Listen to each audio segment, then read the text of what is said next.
pasado está ahí, no susurra, grita, y sus alas quemadas golpean contra el olvido. Ya se ven los tigres en la lluvia.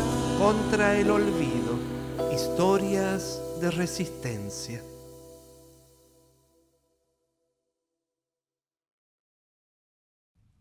Bienvenidos a este ciclo de entrevistas que rescatan memorias. Hoy recibimos a Diana Quirós, abogada, ex presa política. Hola, Diana. Hola, Pablo. ¿Cómo le va? Verte. Igualmente. Estar con vos. Para mí también es un gusto que estés aquí. Este ciclo, en esta segunda parte, nos dábamos cuenta, parece que sin pensar, pero a veces el universo acomoda cosas. Casi todas son mujeres las protagonistas en esta segunda temporada. Mira. Y me parece que era bueno que esto ocurriera, es bueno que ocurriese. Y que estés aquí es un gusto para nosotros. Bueno, para mí también. Muchas gracias por la invitación. Por favor, Diana. Diana, si tuvieras que presentarte para nosotros y si tuvieras que decir quién es Diana Quirós, ¿qué dirías?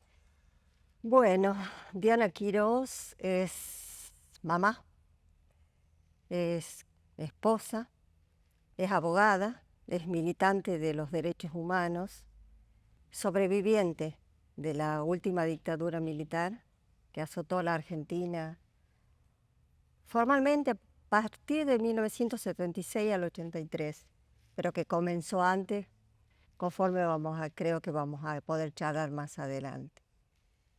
Y bueno, soy eso, todo eso junto, soy yo frontal, coherente, que quiero visibilizar siempre estos años de fasto que nos pasó a todos los argentinos, que nos atravesó a todos, porque fue transversal a las mujeres, a los hombres, a la diversidad, todo pasamos esto.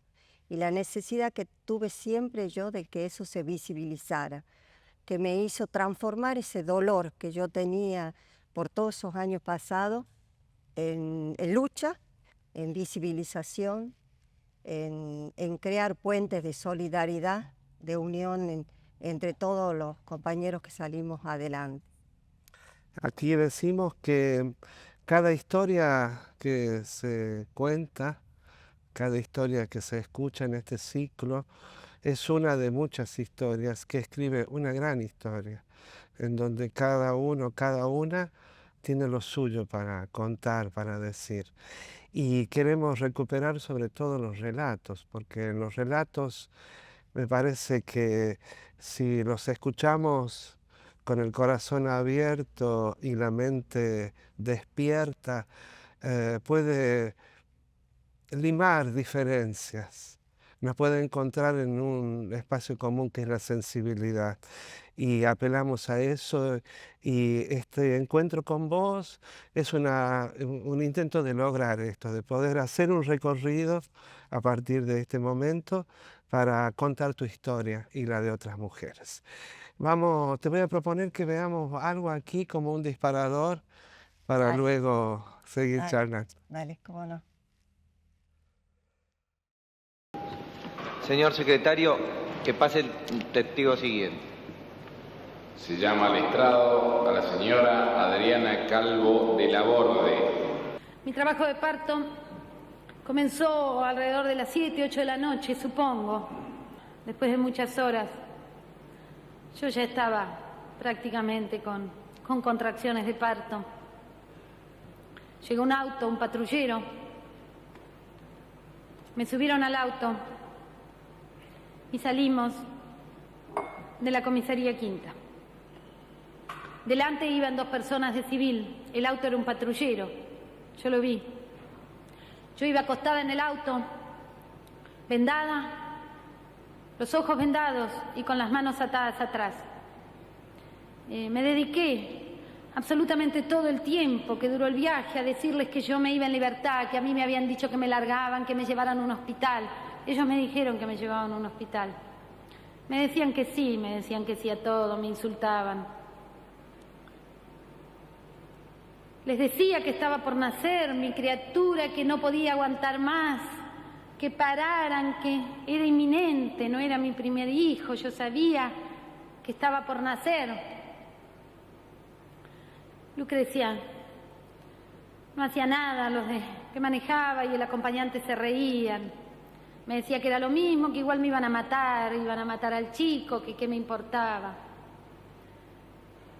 Por fin, yo no sé ni cómo, alcancé a sacarme la ropa interior para que naciera, realmente ni lo recuerdo. Les grité, íbamos a toda velocidad por la ruta que une La Plata con Buenos Aires. Iba el auto a toda velocidad y yo les grité, ya nace, yo no aguanto más. Y efectivamente, nació mi beba. Mi beba nació bien, era muy chiquita. Quedó colgando del cordón, se cayó del asiento, estaba en el piso. Yo le pedía por favor que me la alcancen, que me la dejen tener conmigo. No me la alcanzaron. Lucrecia le pidió un trapo al de adelante, que cortó un trapo sucio, y con eso ataron el cordón. Y seguimos camino. Habían pasado 3 minutos. Mi beba lloraba. Yo seguía con las manos atrás. Yo seguía con los ojos vendados. No me la querían dar. Señor presidente, ese día hice la promesa que si mi beba vivía y yo vivía, iba a luchar todo el resto de mis días porque se hiciera justicia. Este es uno de los testimonios quizás más reveladores y más cruentos en plena recuperación de democracia en el juicio contra las juntas de lo que fue el terrorismo de Estado. Sé que en lo personal es muy duro este testimonio. Sé que no temes ponerle el cuerpo a contar las historias, porque hay que volver a contar. Es horroroso volver a hablar del horror, pero a veces pareciera que si no lo volvemos a escuchar, nunca sucedió. Sí, así es. Bueno, a mí me tocó la situación de tener que testimoniar ante el tribunal, ¿no? En las mega causas riojanas, que fueron 3. En primer lugar, fue ante el fiscal en el año 1985, ante el doctor Morales, que es el primero que se animó a recepcionar las denuncias. Aldo Morales. Si bien en ese momento uno pudo volver a formular las denuncias, yo ya la había hecho con jueces del proceso, que las denuncias quedaron en la nada, nunca se investigó. Se formaban tribunales formados por los mismos militares, las mismas fuerzas de seguridad, y era seguro que iban a salir absueltos, no se iban a condenar ellos mismos. Entonces, desde el primer momento que salgo yo de la cárcel, mi propósito era denunciar todas las situaciones que había padecido en la cárcel durante mi detención. Quería reparación, quería justicia. Esto me recuerda justo el momento de declarar y el previo de declarar. Es muy duro, pero ¿qué es lo que nos anima a nosotros? La necesidad de romper con ese negacionismo, de romper con esas figuras de que se lo trata de equiparar a lo que es una teoría del demonio, pretendiendo que decirnos que hubo 2 bandos, que hubo una guerra, cuando sabemos efectivamente que fue un terrorismo de Estado. Pensaba en una Diana que siempre se ha estado recomponiendo de sus pedazos y volvía a componerse y se sigue. Y es una constante y una dinámica increíble en tu vida. Por eso te propongo que sigamos este camino que hemos comenzado aquí para encontrarnos con el arte y la poesía, que la poesía habla tanto del corazón humano.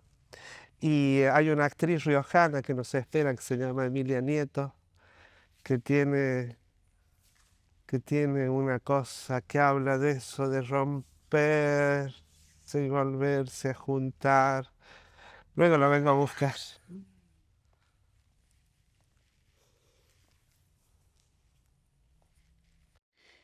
Las voces de las mujeres que se fueron Dicen cosas todavía, pequeñas cosas acerca del funcionamiento del hogar, secretos para que todos sigan andando sin ellas, como si ellas anduvieran sigilosas, diligentes, caminando por la casa. De la casa solo quedan ruinas, campo ralo, donde uno o unos pocos sobreviven, se miran a sí mismos, se miran entre sí, sin entender qué cosa es la que falta. Decía, cuando se rompe un objeto que guardábamos en un lugar secreto de la casa, el mundo entero pide orden, pierde el orden. Cada cosa que hemos tocado con la delicadeza del amor, al desaparecer se lleva nuestras huellas, nos arroja lejos, lejos, donde es abandonado aquello que ya no es útil o que está incompleto. Decía, ¿dónde vivir si se ha roto? Decía algo acerca de las cosas que se quiebran, cosas en las que una había aprendido a vivir. No se sabe cómo, porque eran tan pequeñas algunas que cabían en la palma de la mano y otras ni siquiera podían ser vistas o tocadas. Decía, sin embargo, que esas cosas eran más poderosas que el principio de la gravedad cuando se trataba de mantener el cuerpo anclado a la tierra. Decía, a veces, cada vez con más frecuencia, olvido cosas. Pierdo algo que un segundo antes había dejado sobre la mesa. Cuento esa historia de mi infancia y al poco rato la repito textual. Me doy cuenta por la cara de cansados de los otros. Mi vida es como esos sueños que tienen los chicos cuando se duermen bajo un árbol a la siesta y que son luminosos y frágiles y llenos de pequeños y leves incidentes que al despertar no se recuerdan.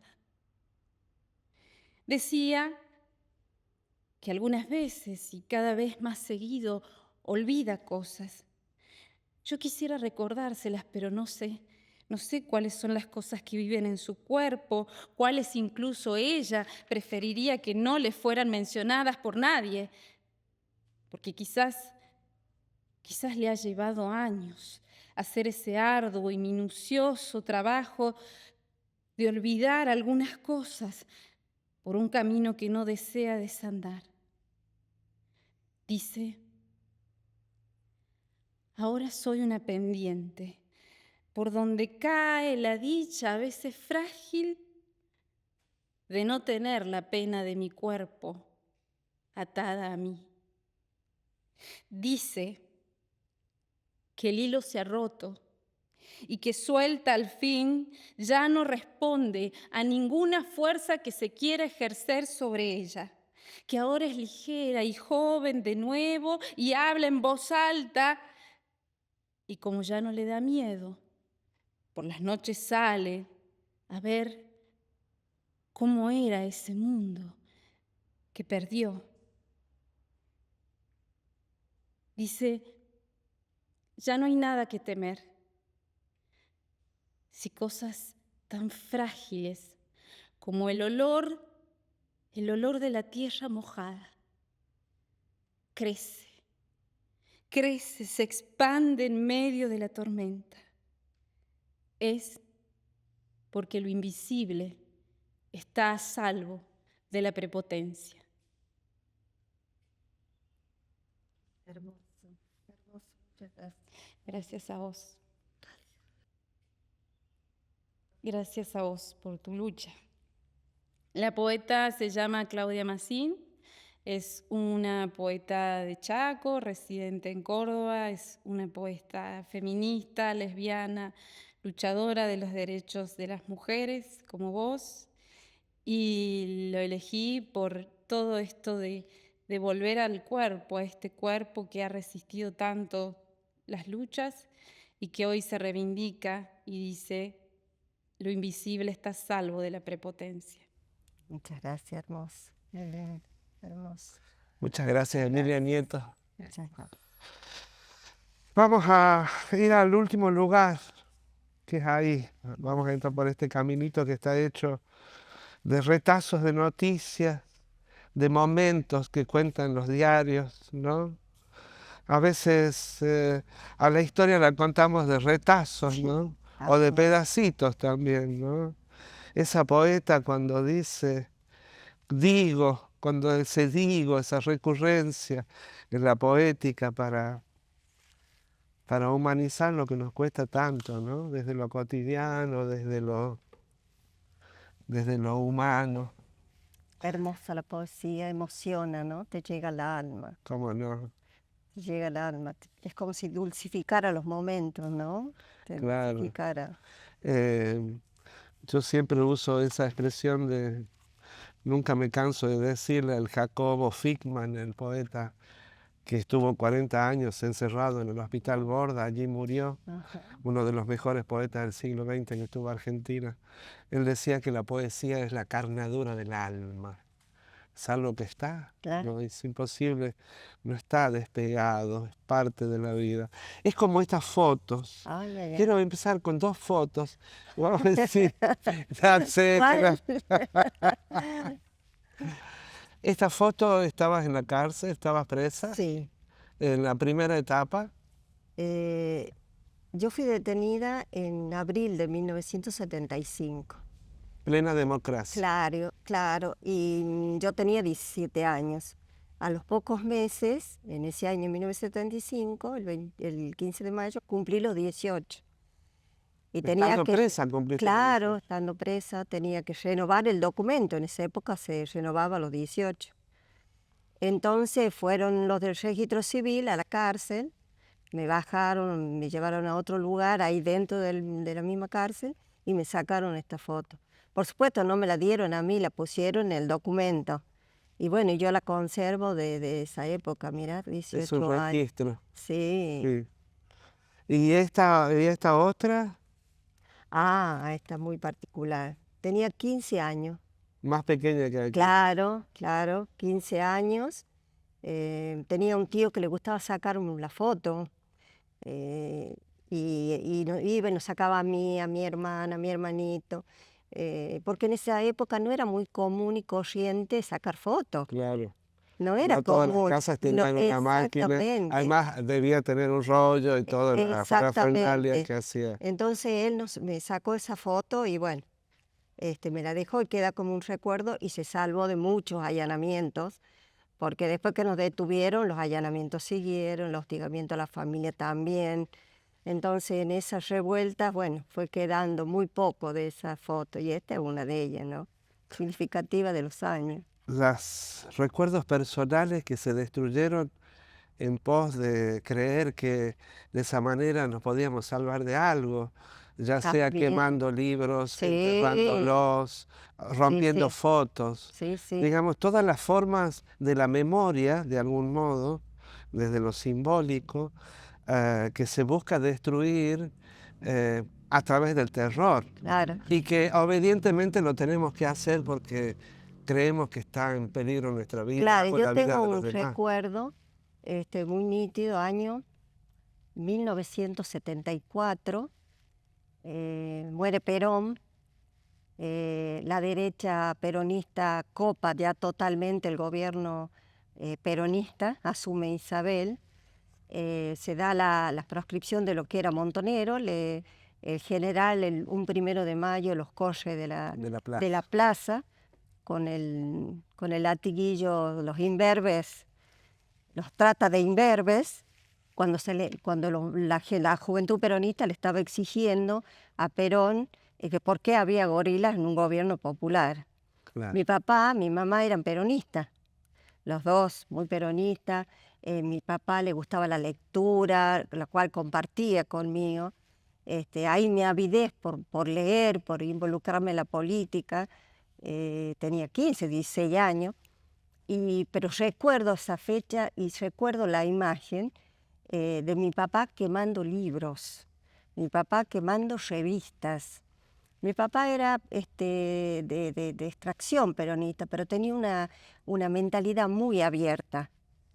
Entonces, así como leía sus libros, sus revistas, sobre todo porque se vendían en los kioscos. Claro, claro, claro. Por ejemplo, El Combatiente se leía en los kioscos. Claro, claro, claro. El Nuevo Hombre, El Mundo, es decir, revistas progresistas de izquierda y peronistas también. Lo podíamos comprar en los kioscos y bueno, tenía amigos ahí que le llevaban el Estrella Roja, el Combatiente, bueno, no era de su línea, se nutría de todo. De todos. Entonces, bueno, él, un hombre ya grande, con experiencia, que ya había pasado un 55, un bombardeo de la plaza, nosotros teníamos un horno de pan para hacer pan, mi mamá hacía pan, y empezó a quemar todo. Esa es la imagen que tengo, ya era 74. Mirá la visión de mi papá. ¿Cómo podía ver lo que, sí, mirá la visión que se tenía, venía? porque él había vivido la mayor parte de su tiempo en dictadura. Claro. En dictadura, Se transitó reconoció todo. el lejano mirar, Exactamente. ¿no? Y ahí, bueno, y al poco tiempo pasó clandestinidad Montonero, después la organización el PRT, y bueno, y se viene después toda una violencia y una represión terrible.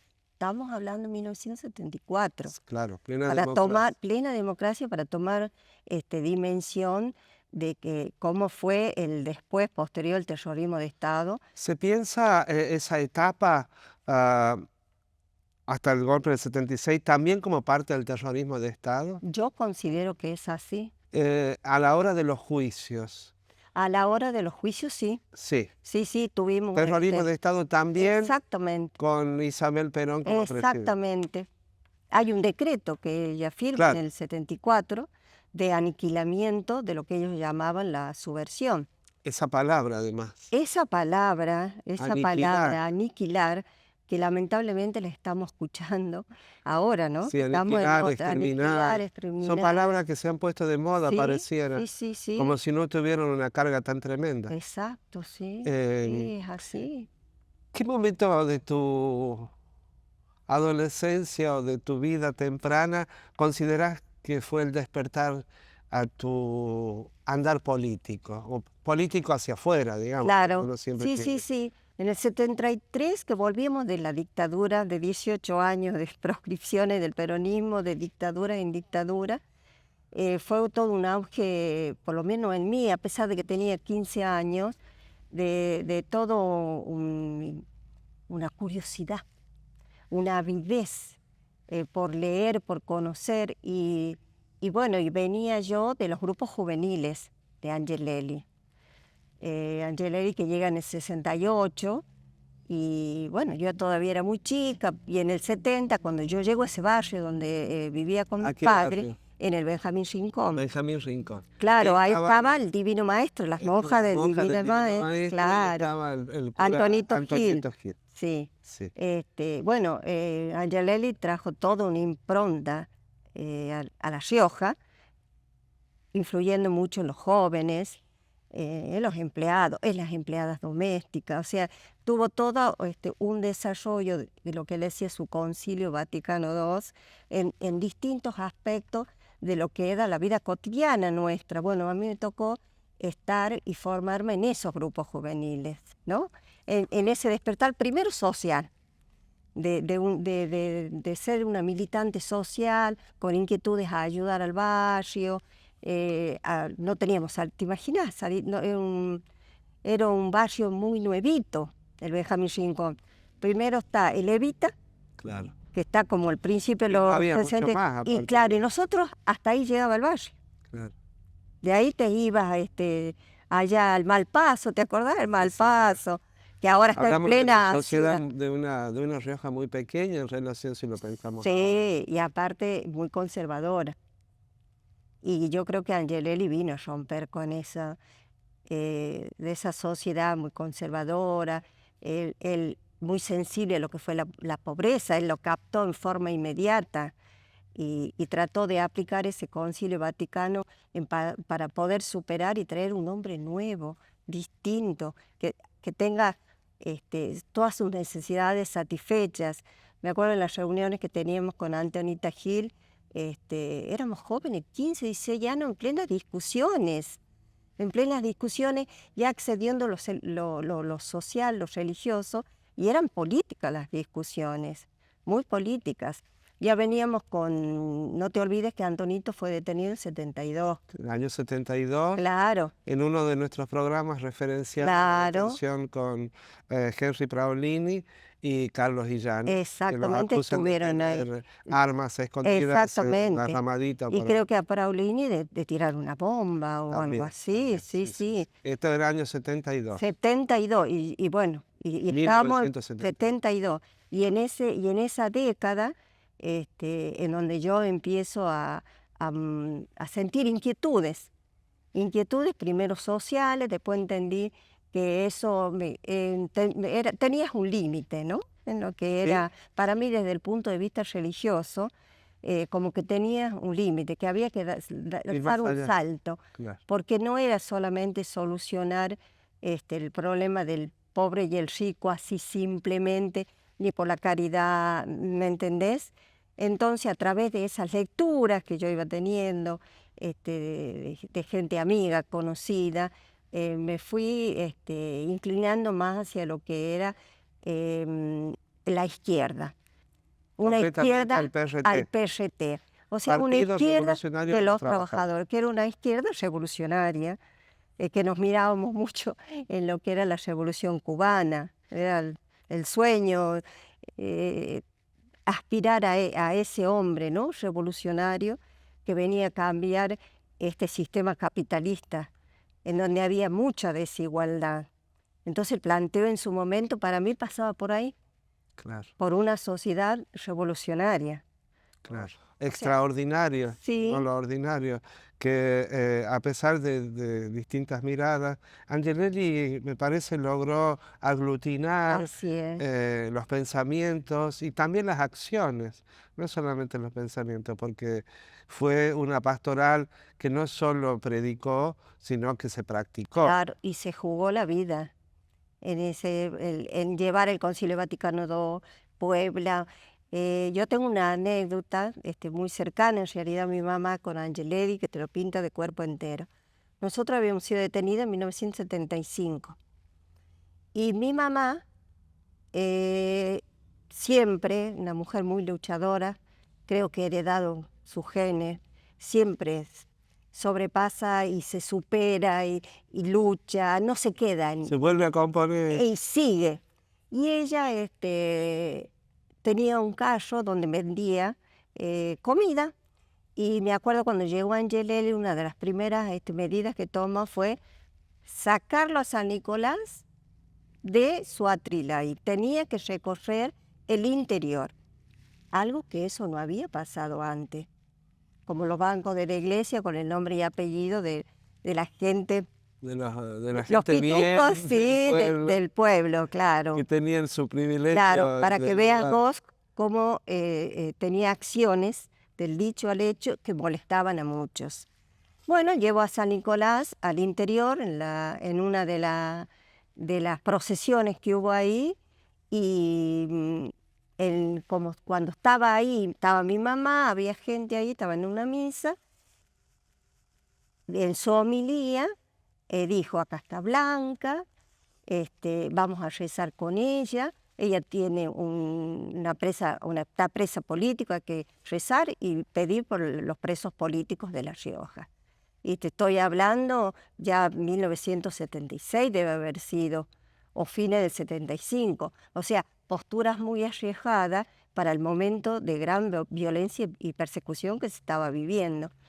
Yo siempre fui a los juicios con los compañeros ahí haciendo el aguante, y bueno, escuchando los testimoniales, y estaba Vitín Baroneto. Claro, de tiempo latinoamericano. De tiempo Preso latinoamericano. político también de la dictadura. Y alguien escucha ahí que dicen Diana Quiró, y me dice: Viti, ¿qué sos para la Blanquita? Es mi mamá, le digo.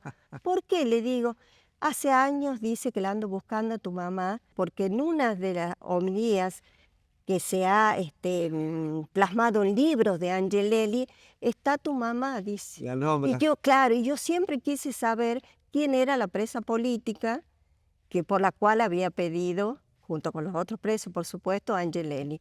Mirá, ¿no? Hay en relación a esto, Angelelli pedía permanentemente por ustedes, los que estaban presos políticos, y en un momento alguien de los presos le hizo saber a través de un familiar o alguien que por favor no los nombrara más, porque cada vez que él pedía por ellos en las homilías, recibían más castigo. En los testimonios de la Comisión Provincial de Derechos Humanos, en el informe que luego se elaboró, la coincidencia que en todos los interrogatorios, Sí, en todos se pregunta la relación de las personas sí, con sí. Angelelli y su pastoral. Sí, sí. Digamos, fue un centro fundamental, clave del ataque y de la Sí, persecución, sí, sí. que finalmente lo terminan matando a él y a los A dos mí, curas. cuando me estaban torturando en la sala de interrogatorio, me dijeron, esto que te pasa a vos por culpa de los curas y los monjas. Así, años 75 te estoy ¿Te lo hablando. dijeron así? Así, textual, y está en mi declaración. Sí, sí, y preguntan quién era Antonito Gil, quién era la monja tal, que estuvieron muy perseguidas, después algunas se tuvieron que ir, como Antonito que se fue, para no volvernos, viene a visitar nomás, pero no se quería ir, pero después que lo mataron a Angelelli, se tuvo que ir lamentablemente, porque está en juego la vida. Sabemos que ha sido un largo camino, el de las víctimas, ustedes, poder contar ciertas cosas, poder poner en relato el horror más íntimo además, porque no es solamente el golpe dado en el físico, en el cuerpo, sino la violación de ese espacio que es único de cada uno, que es la intimidad, ¿no? Y creo que es una de las características que veo en Diana Quirós, que no le tuvo miedo a hablar. Pero también en Argentina, las mujeres allá por el 2010, las sobrevivientes de la ESMA, algunas de ellas, lograron que finalmente en un juicio se pudiera incorporar la idea de la violencia de género como un agravante en relación a las torturas y a los delitos de lesa humanidad. ¿Esto es así? Es así. La violencia de género o violencias sexuales que se dieron en los campos de concentración, en las cárceles, yo siempre digo que hay dos procesos. Un proceso es el interno, el nuestro, en cómo podemos sacar y verbalizar eso y poner a conocimiento del tribunal la necesidad de sacarlo, que se conozca, que se juzgue. Y la otra parte es el externo, que serían en cómo se fue luchando para que los tribunales judiciales argentinos pudieran escucharnos y tratar este delito de forma autónoma. Cuando fue el juicio a las juntas, este delito, a pesar de que hubo varias compañeras que se animaron a denunciarlo, no fue tomado como un delito aparte, se englobó dentro de lo que es tormento. La tortura y el tormento. Exactamente. Después, cuando fue las leyes de obediencia debida y punto final, que acabaron con los juicios, y el indulto, hubo 3 aspectos procesales de delitos que no se tomaron ni tuvieron en cuenta y quedaron al margen de ello. Uno es la apropiación de menores, otro es la apropiación de bienes y lo otro fueron las violencias sexuales. O sea, 3 aspectos que quedaron fuera de lo que era... Esa normativa que pretendía callar. Exactamente. Hubo un resquicio ahí legal. Entonces, claro, que muy bien supieron aprovechar las abuelas. De Plaza de Mayo. Exactamente. Las abuelas empezaron a ver por ese lado y empezar a hacer presentaciones, ya no cambiando el eje de ello, ya no juzgaban al apropiador, no buscaban el represor, sino buscaban a sus nietos. A los apropiados. A los apropiados. Y en esa búsqueda, que realmente políticamente, moralmente, judicialmente es fabuloso, un digno ejemplo de estas abuelas en su búsqueda, ¿no? Maravilloso. Entonces abrieron la puerta para este tipo de juicios, que fue lo que en el 2005 posibilitó que se llegó a la Corte y la Corte declaró inconstitucional las leyes de obediencia debida, punto final, Y el indulto. y el indulto, acompañado de una política pública, como fue la de Néstor, que apoyó y mandó al Congreso la nulidad de todas estas leyes. ¿Qué pasó a la par? A la par las violencias de género, las violencias sexuales, se fue trabajando con las compañeras a nivel nacional y se fue luchando para poder poner en la mesa de decir, esto no fue un delito que forma parte del tormento, porque la violencia sexual en las cárceles y en los centros clandestinos también fue un plan sistemático, organizado, directo a destruir a la mujer, directo a humillarla, a bajarle su fortaleza, porque ellos se encontraban con una mujer que nunca esperaban encontrársela. Y además, porque en su mentalidad de mujer ama de casa, cuidando hijos, esperándolo al marido, esa mujer estaba en su mente, no es la que veían adelante. Entonces la querían destruir. Se rompía. Se rompía ese modelo. Con Se usted desrompía. Y entre paréntesis cuento una anécdota. En esto de los allanamientos y de los juicios por lesa humanidad, en una de las cárceles se encontró un papel que decía decálogo para encontrar o para saber de la subversiva. Decálogo para detectar subversiva. ¿Qué decía ese decálogo? Característica.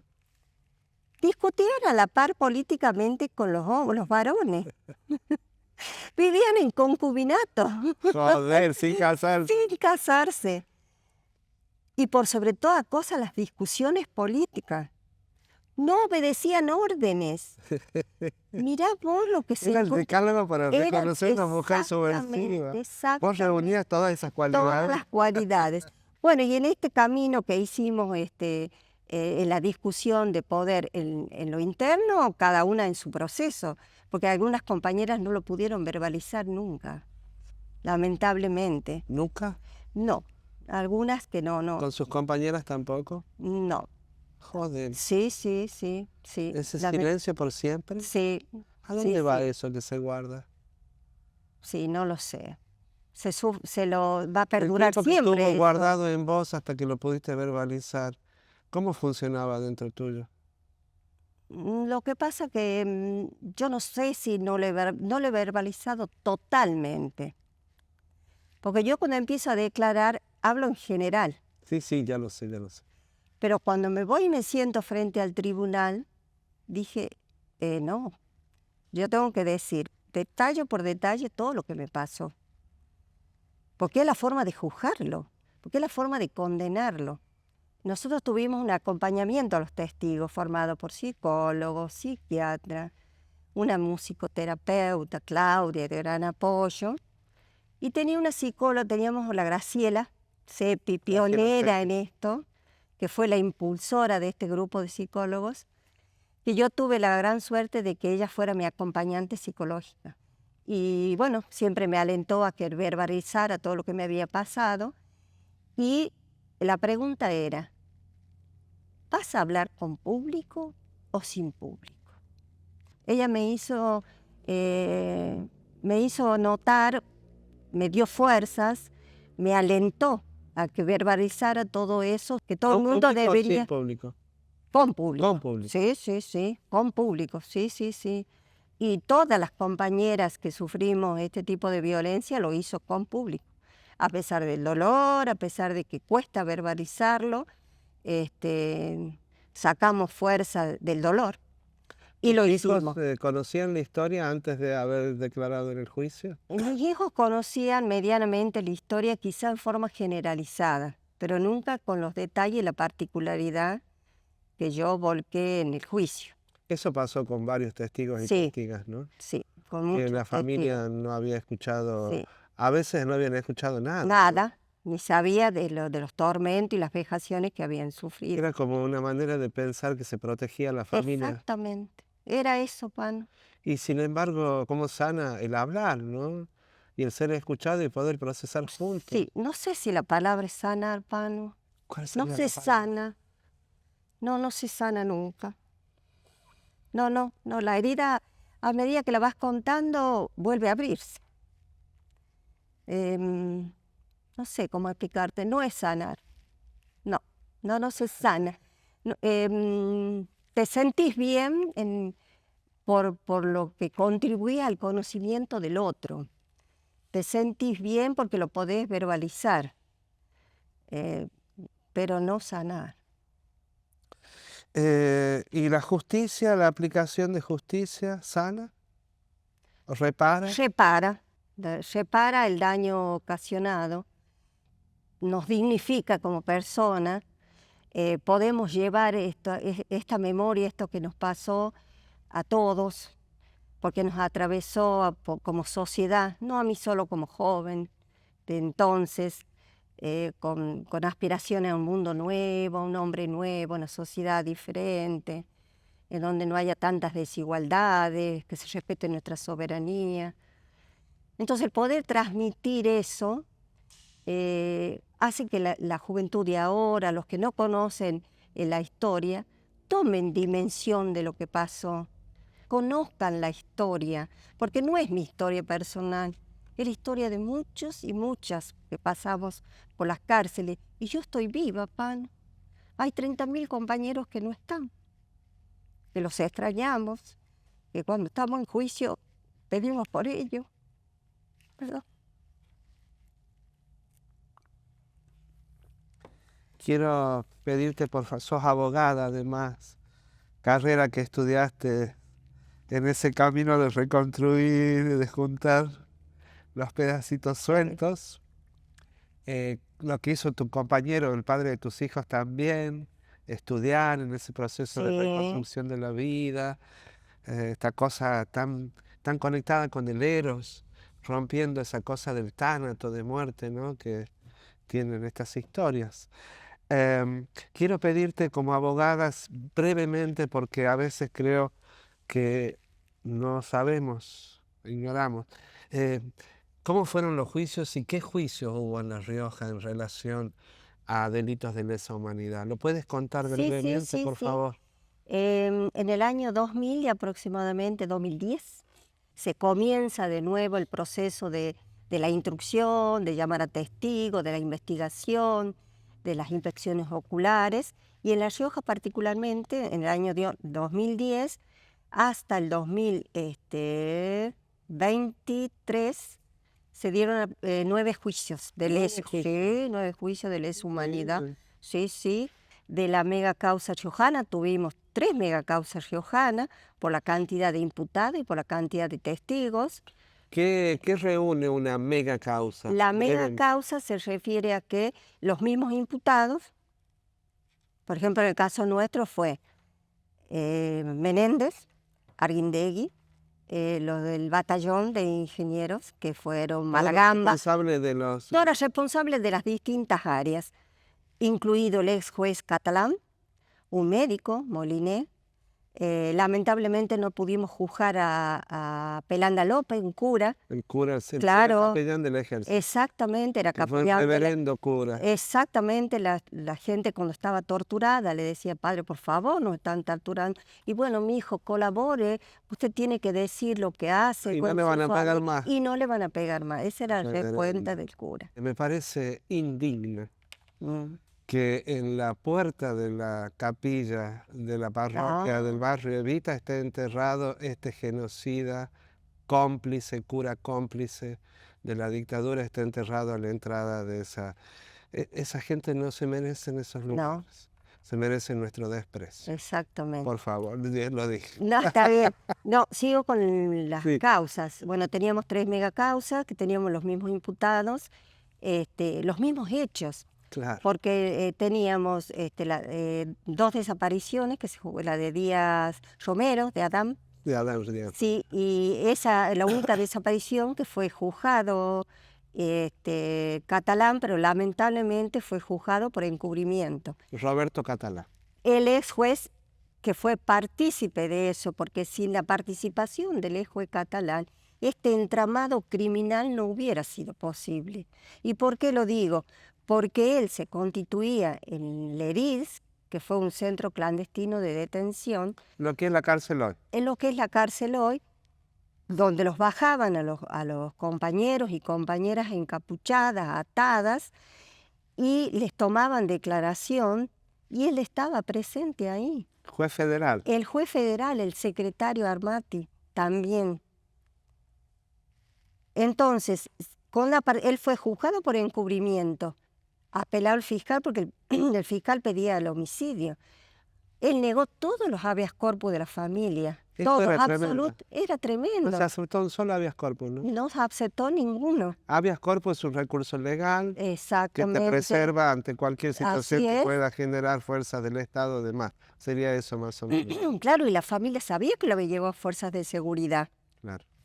Le buscaban por todos lados y le decían, no está, no está, no está, no está. Y a él le pidieron perpetua, porque era cómplice de homicidio, parte de esa asociación ilícita. Juzgado federal, ejército, gendarmería, Policía. policía federal, policía de la Policía de provincia. la provincia. Y la servicio Cámara, penitenciario. y servicio penitenciario. Y la Cámara le dieron razón al fiscal y a las querellas. Le dijo, vuelva a la causa, vuelvan a constituir tribunales, porque el juzgamiento debe ser no como encubridor, sino Sí, como como partícipe responsable directo. ¿Y fue condenado? Lamentablemente, fueron tantas las dilaciones con su abogado defensor, ahora senador por la Libertad Avanza, Juan Carlos Pagotto, tantas las dilaciones que está enfermo, que no puede, hasta que se murió. Lo que nosotros llamamos la impunidad genética. Se mueren sin juzgamiento, lamentablemente. Y sin decir todo lo que sabe. Por eso el delito sigue, Pablo. Los delitos siguen, hasta que no nos digan dónde están los desaparecidos, dónde están los niños que se robaron. Los delitos siguen, siguen. Y por eso da tanto dolor este gobierno que es negacionista de los hechos y de juzgamientos.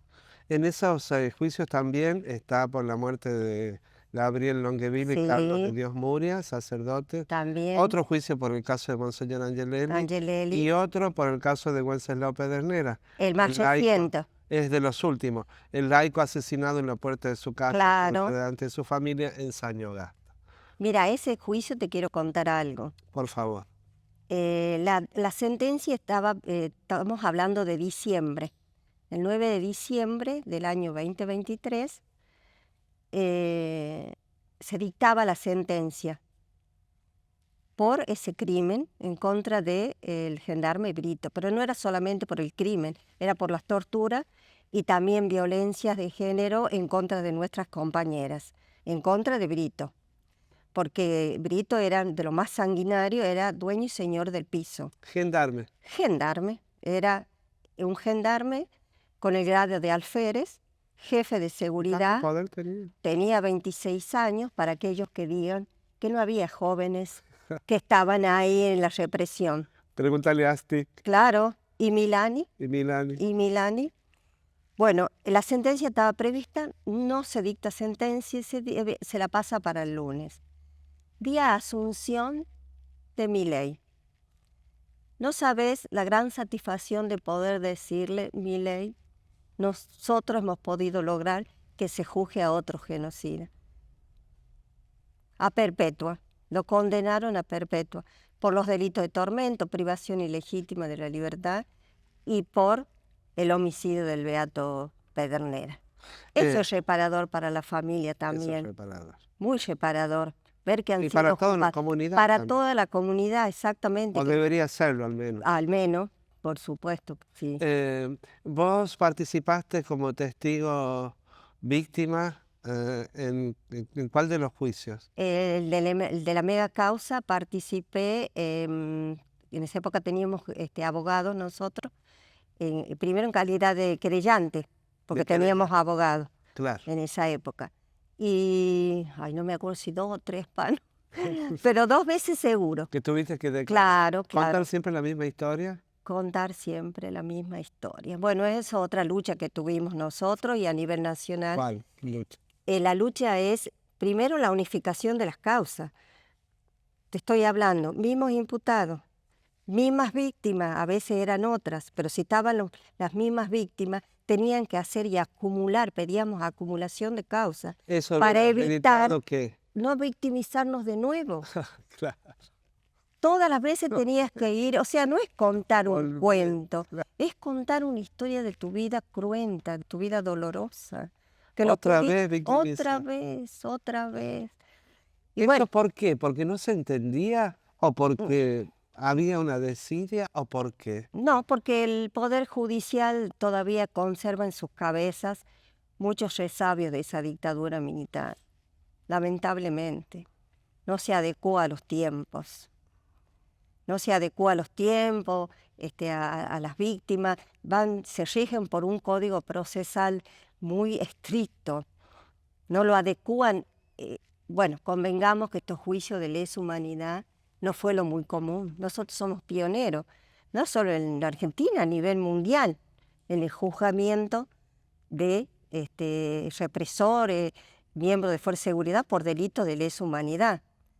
Los jueces hubo que hacer jurisprudencia, tomar tratados internacionales, que es lo que nos permitió a nosotros llevar adelante los juicios. En los juicios de lesa se menciona mucho el Estatuto de Roma. ¿Qué es El Estatuto de Roma permitió, son normativas internacionales, que permitió el juzgamiento y la imprescriptibilidad de estos delitos. Claro. Y permitió también otros tratados internacionales el juzgamiento, los derechos de la mujer, que los derechos de la mujer deben ser contemplados especialmente. Eso fue una de las herramientas jurídicas que se tuvo, exactamente, que sirvió para declarar estos delitos de índole sexual, delitos de lesa humanidad, autónomo de la tortura, del tormento.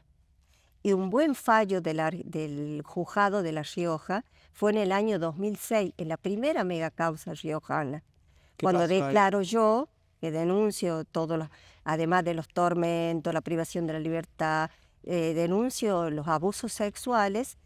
En el caso fue mío, de 2 compañeras más, que pudimos ahí, y bueno, y mediante mi testimonio, que estaba por tentativa de violación, por los relatos de los hechos, el fiscal lo pudo cambiar, ¿no? ¿Y pasó a ser cómo? Y pasó a ser violación. Violación. Entonces fue una perpetua. Eso posibilitó, claro, ¿Sí? sí, eso posibilitó la perpetua para los jerarcas. Eso y lo para el de decir, claro, de poder decir, y aparte yo o sea que agravó la pena. Aparte yo tengo, no te conté todavía, yo estaba embarazada. Sí, te iba a preguntar. Sí, yo estaba embarazada de 2 meses aproximadamente. ¿Cuándo te detienen? Cuando me detienen. Bueno, voy al juzgado, me dan la libertad porque no había motivos para mantenerme detenida. Y bueno, nos llevan a la policía de la provincia junto con otros compañeros, ahí nos tienen todo el día. Y bueno, un momento a la noche y a tarde la noche nos dicen pueden irse. No, si un poco resquemor, te imaginas todo el día y a la noche.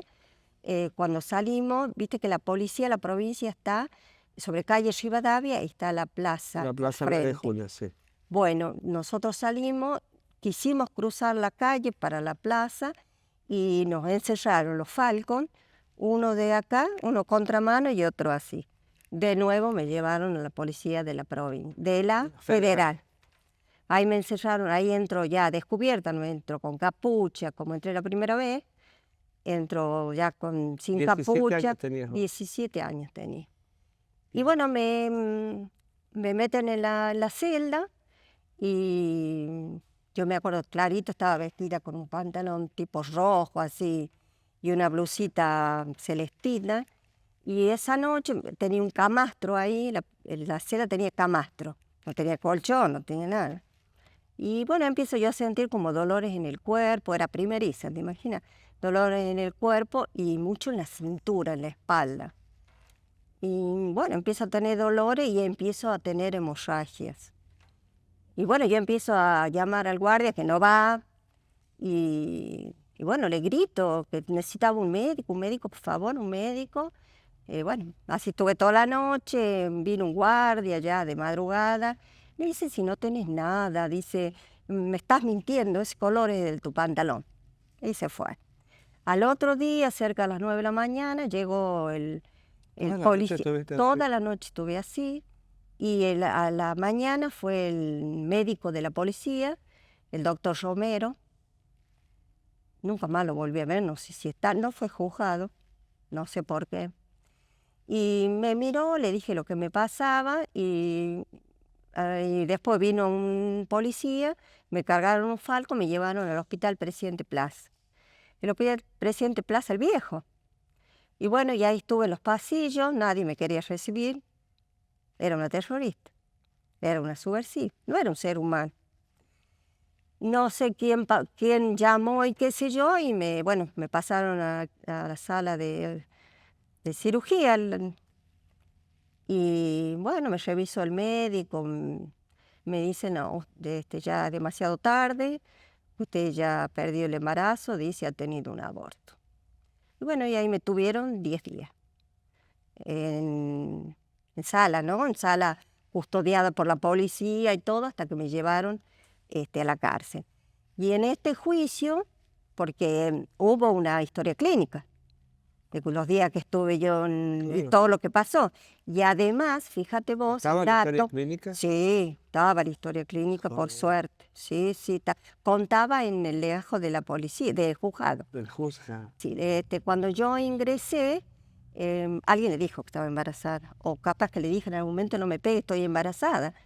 Y se ensañaron con mi cabeza y con mi vientre, aparte de todas las otras vejaciones que me hicieron, o sea, como si hubiera sido a propósito, además de amenazarlo el que estaba ahí, que era mi marido, de decirle todo lo que me iban a hacer, ¿no? Ya le adelantaban todo lo que me iba a hacer, que él también después lo denunció. Y en abuso ese más juicio, atroz. más atroz, y en ese juicio se pudo juzgar por eso, por el aborto, por la violencia, por los tormentos, por la privación ilegítima de la libertad, porque cuando me detienen, van a la casa, ningún papel, ni nombre, era nada. legal. Venga con usted, me tiraron el Falcon atrás, me ataron, me encapucharon, me ingresaron después a la Policía Federal. Nada, totalmente ilegal, ilegal. Y después me vieron mis padres después de varios días de incomunicación en el juzgado federal. Pero bueno, pudimos juzgar todos esos hechos en ese juicio histórico, que fue la mea causa, la madre, digamos. Y después vinieron las otras dos, en donde ya no era yo calidad de víctima, sino de testigo ahí. Sí. Porque yo estuve en el lugar donde estaban las Donde otras pasaban compañeras otras y vi historias. cuando las bajaban encapuchadas, atadas, escuchaba los gritos de dolor cuando las golpeaban. Pero bueno, es no sé, la palabra no es satisfacción, pero lo pudimos hacer. Vencer el dolor y transformarlo en justicia, en verdad. Y lo vamos transformando en memoria activa siempre.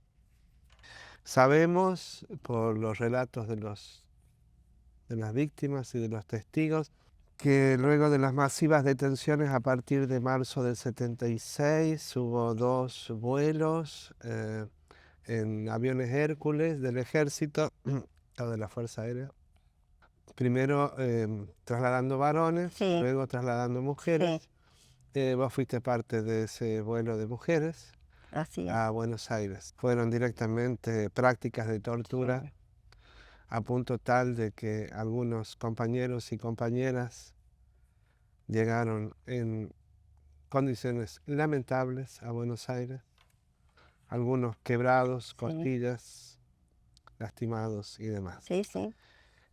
¿Cómo fue desde La Rioja a esa etapa en la cárcel hasta la liberación?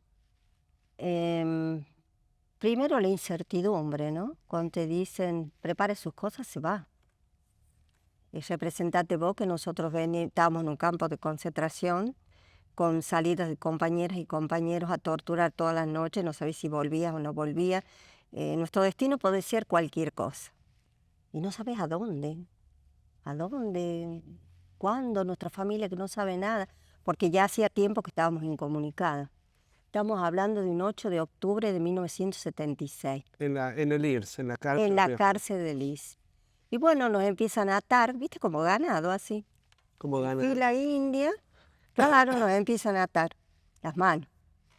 Y nos suben así, era un colectivo del ejército, porque era todo verde, estaba tapado con papel, a la vuelta así.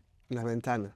Las ventanas, estaban todas tapadas. En el frente, claro, tenía que manejar, no Sí, tenía, claro. estaba libre.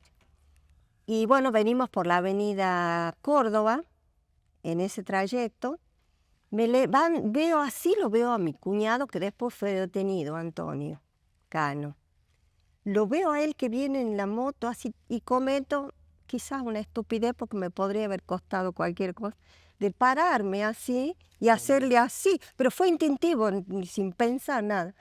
No sé si me habrá visto, pero él dice que lo vio al ejército, que lo vio al camión del ejército, todo un operativo, y él se empieza a comunicar con la familia. Porque ahí se dan cuenta que estaba pasando. Que nos estaban trasladando, porque ya los compañeros los habían trasladado Sí. el 4 o el 5 de unos días octubre, antes. unos días antes.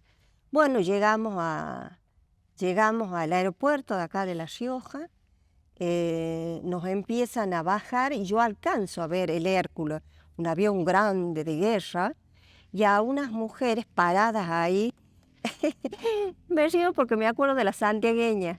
Las santiagueñas, mira, que son graciosas las santiagueñas para hablar. Miraban a esa, mira, dice, ¿y esas musas quiénes son esas azafatas? Era una risa con las santiagueñas. Porque la risa eran cosas era del la del servicio penitenciario. Viste que es gris y blanco. Sí. Y manitos bien atrás, las Las oficiales. azafatas del Hércules para ustedes nada más. No sé cómo se le La burlaban. risa era una manera de La vivir, risa ¿no? era una resistencia en la cárcel. Totalmente. Bueno, yo alcanzo a divisar esa e inmediatamente nos vendan. No me acuerdo si era una venda, una capucha, pero ya no podías ver nada. Y te los llevan como en vilo. Así, En el aire. en el aire. Y nos tiran en el Hércules. El Hércules era un avión de guerra. Porque tenía piso, no tenía Asiento. butaca, asiento, nada. Entonces, de este lado yo iba con la compañera al lado, acá había como grilletes. Entonces ibas así, yo un grillo, una cadena acá, Así, así, en el suelo. en el así. suelo así, y la otra compañera ahí, y esta mano así. Y la cabeza nos daba en las piernas. Todo el viaje fue de esa manera. Todo el viaje fue de esa manera, todo. Nos orinaban, nos abrían las La puerta puertas, del avión. la puerta del avión. Por supuesto, nos amenazaban que Que nos nos iban iban a a tirar. tirar. 8 de octubre, día de la muerte Del Che Guevara. del Che Guevara. ¿Te imaginas los pensamientos nuestros, los peores? No llegamos. Nos pisoteaban.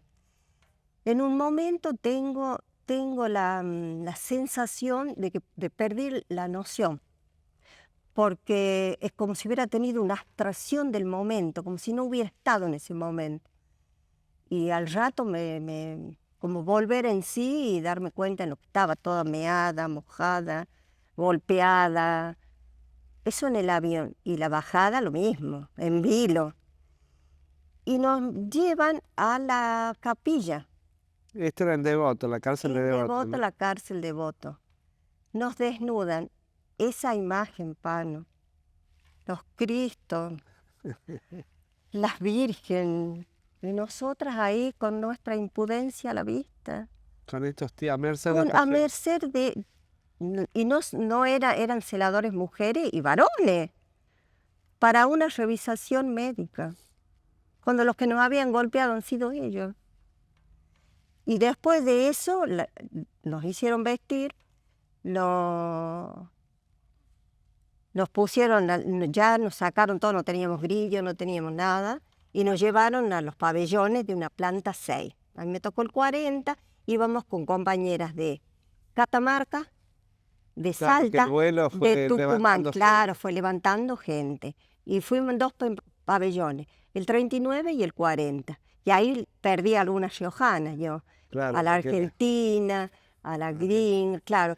Y en el 40 estaba con Maricha, con Maricha Silvia Illane. Illane, con Lucy, con Lucy Silvia, con la Poxy, Silvia Arana. Silvia Arana. Pano, estar en esa cárcel fue volver a la vida. Mira esa paradoja, ¿no? ¿Por qué te digo eso? Veníamos del horror, veníamos de los gritos, la tortura. De La Rioja. Acá, Claro, este fue lo peor. Esto fue lo peor, fue lo peor. Si bien en las ¿Por qué cárceles, se ensañaron tanto en La Rioja?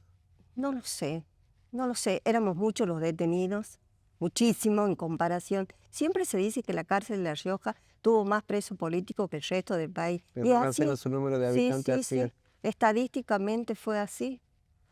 Pero nosotros llegamos ahí y esa noche festejamos que nos llevaron de comer chorizo con puré. Joder. Para nosotros, ¿te imaginas? Eso era uno, pero... Pero, era un con lujo, champán, claro. con Bueno, fue la champán, única no sé. vez, así que, salvo cuando nos iban a Le hicieron visitar. creer que la vida iba a ser diferente, No, un poquito. No, fue más sutil la represión, el hostigamiento. Fue más psicológico también, ¿no? Sí, muy psicológico, muy de dividirnos, de romper la unidad que fuimos creando. No te olvides vos que el jefe de seguridad ahí era uno Ruiz y el otro, bueno, no me voy a acordar, pero apenas vos llegabas el grupo que llegaba de voto le decía, ustedes de aquí salen locas o muertas.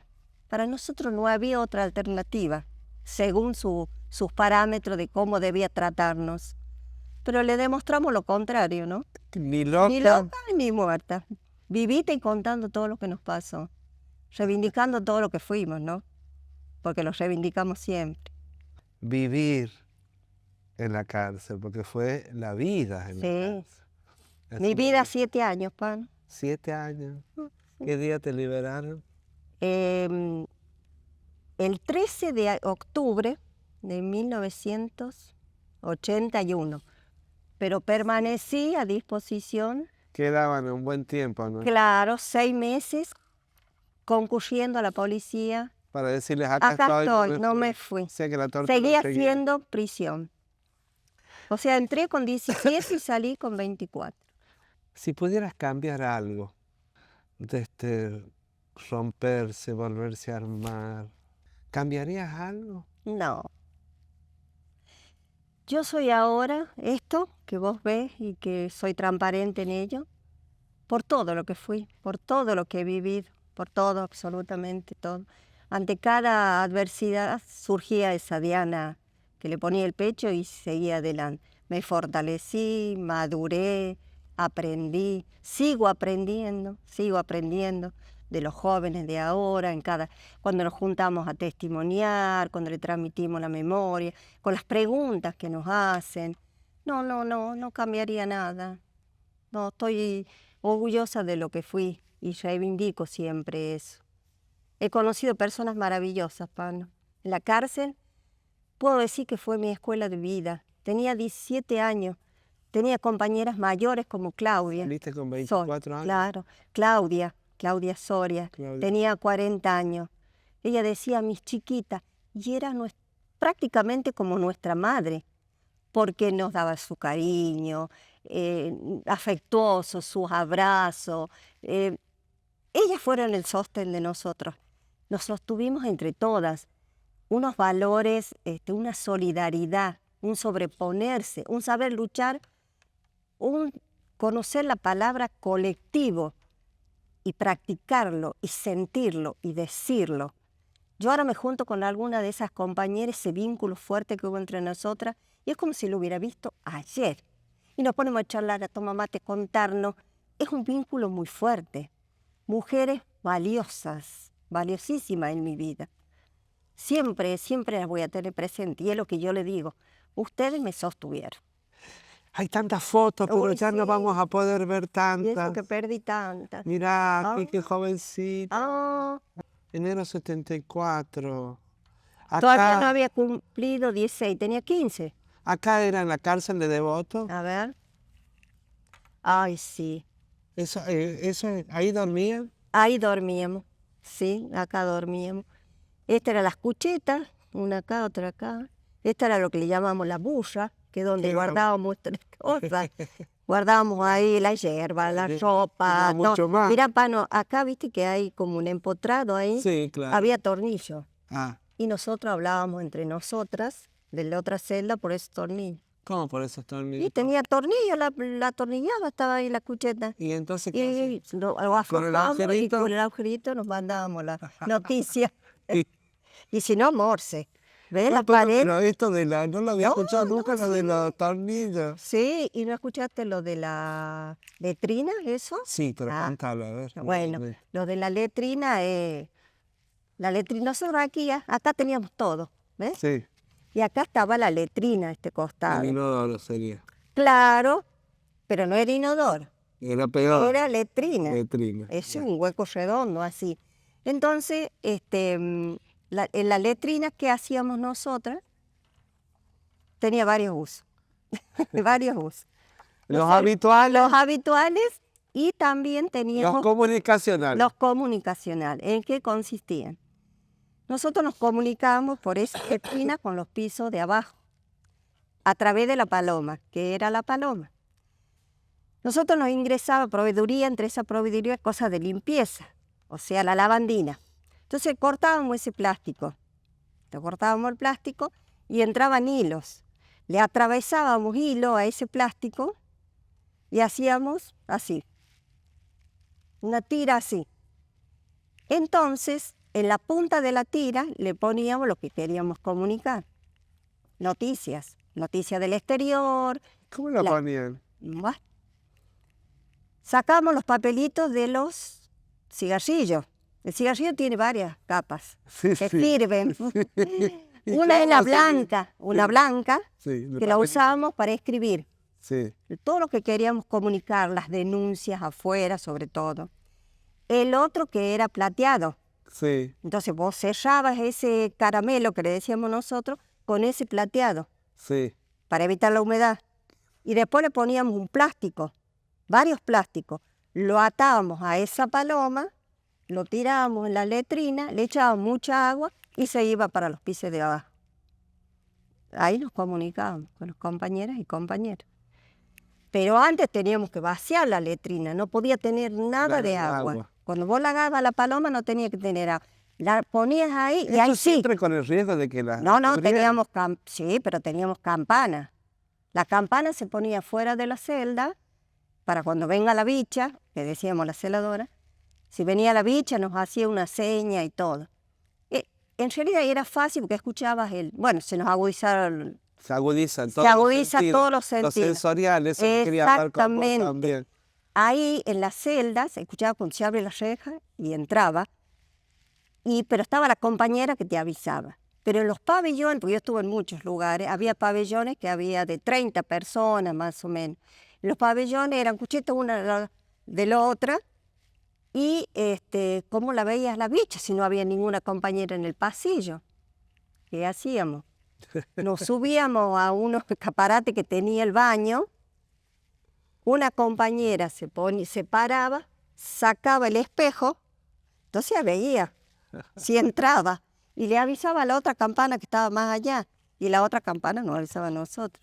No, el ingenio para todo, ¿eh? La vida. La vida, hacíamos gimnasia, hacíamos teatro, cantábamos, vivíamos. La vida. No sabes todas las cosas que tengo ganas de seguir charlando. Ay, sí, muy Pero no linda sabes. la charla, amena. Decirte gracias es poco. No, gracias a vos. Y vos siempre por acompañarnos, Pan. Siempre ayudarnos en este camino a la memoria, ¿no? La dictadura no sucedió, sucede, está sucediendo. Por cada pibe muerto a manos de los que defienden el orden, la dictadura sucede. Por cada mina, mujer pobre que se muere en la clandestinidad, que esconde la vergüenza de las ricas, la dictadura hace eco. Picanea las almas, las calmas, los sesos, obliga a ser madre y condena a la hoguera a las que se niegan a parir esclavos vestidos de obreros, por cada colectivo que no le para al viejo de la silla de ruedas, la dictadura resucita, pisa al débil, atropella al ciego, vuelve para llevarse al resto de los que creen, para que aquí ya no crea nadie, porque no se crea donde no se cree. Y qué miedo le tiene la dictadura a lo distinto, a lo milagroso, a lo nuevo. La dictadura es pulsión de muerte y es ahora, en este instante, aunque digan que no es. En este instante, aunque la vistan de vedette, de viral, de ojos azul cielo y banda presidencial. Es, aunque la nieguen, aunque digan nunca más. Es porque los que la hacen ser todavía andan por acá. Es porque los que la hicieron duermen más cómodos que los que piensan en los nietos que no están, en los hijos que llevaron para hacerles confesar el crimen de no ser cómplice de la barbaridad, del dolor que ya no importa, porque fue hace mucho, aunque nunca deje de pasar. Juan Solá, joven escritor argentino. Muchas gracias.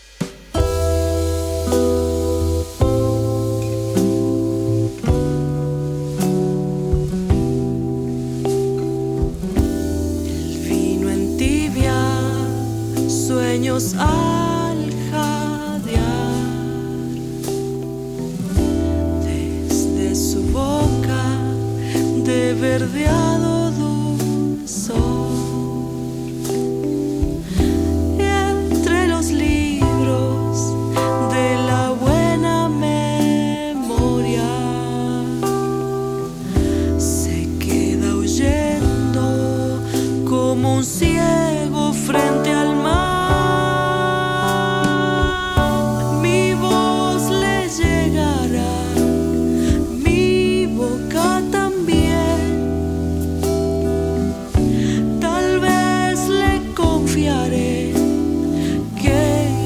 El vestigio